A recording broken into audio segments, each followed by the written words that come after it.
This is such an important question to ask ourselves, and yet how many of us do? How many of us sit down on a regular basis and even once a month and say, am I really being who I'm supposed to be? Am I being the real me? Am I being the real David Essel? Am I being the real Kathy Smith? Am I being the real fill in the blank? Most of us are not. And this is not a negative message. This is a message to open our eyes, open our hearts, open our ears, and really look to see who we are. You know, I told this story before a number of years ago. I worked with another therapist and we did this exercise, who am I?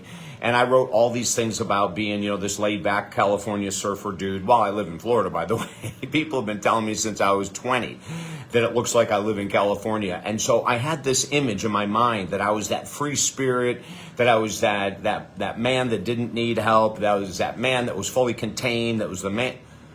Oh my God. And then as I'm working with the therapist, she said, David, you are not a free spirit. You're a workaholic. You're a type A workaholic. I mean, my God, you're in the office 12 hours a day. You're probably working once you get home. You're not who you think you are. And it woke me up. It woke me up in the greatest way. So I've got to ask you to do this as a writing exercise. Who are you? Who do you think you are? Are you someone with incredible self-confidence and love? Are you that person?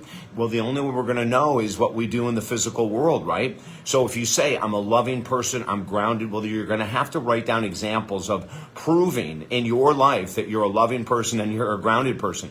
If you say, I'm someone in great shape, well, you're going to have to prove it, right? What do you eat? How do you exercise? All those kind of things.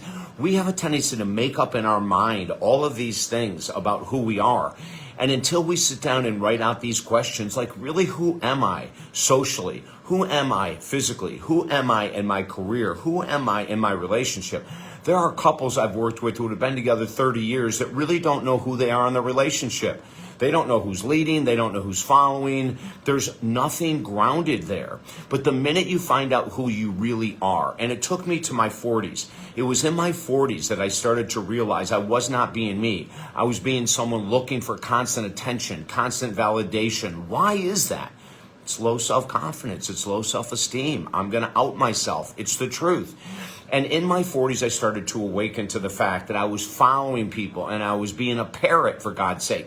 If one of my gurus made a statement, and this is a really true one, about the law of attraction, even though I never saw it happen in my life, put a thought out into the universe and it must return in kind, I started teaching that crap.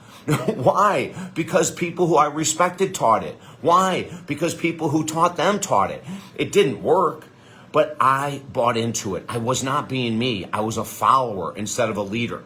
Now in the 40s, things started changing. And of course, most of you know that my number one best-selling book, the very first one of the 15 we wrote, was called Positive Thinking Will Never Change Your Life, but this book will. And in the book, we take apart the secret and the law of attraction and all those things, not in a nasty way, but just saying they're not real. And we were able to prove it, right?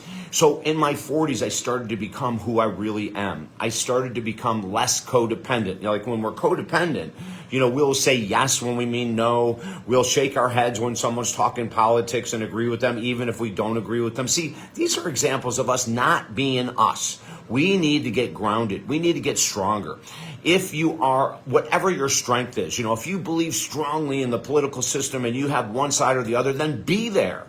Don't wishy-washy. Don't be a bamboo tree. And when you're with one person, you're this, and another person, you're that. If you say to people that, you don't drink anymore and you don't have any addictions, and yet you go home and you eat a package of double stuffed Oreos every night, that's an addiction. So it doesn't mean that you're clean. It doesn't mean you're free. You're hiding behind another cross addiction. I'm going to stop right here. If you need help, reach out to me at talkdavid.com. We offer everyone a free 20-minute session. Being you is one of the most freeing things in the world. Now, here's a little caveat. If you really become you, and that means that you need to make changes, don't be surprised when people around you don't like the real you. When I got sober, there were a lot of people that dropped out of my life. They didn't like the fact that David Essel wasn't going to be a drinking buddy anymore. I lost 90% of my friends back then, long, long time ago.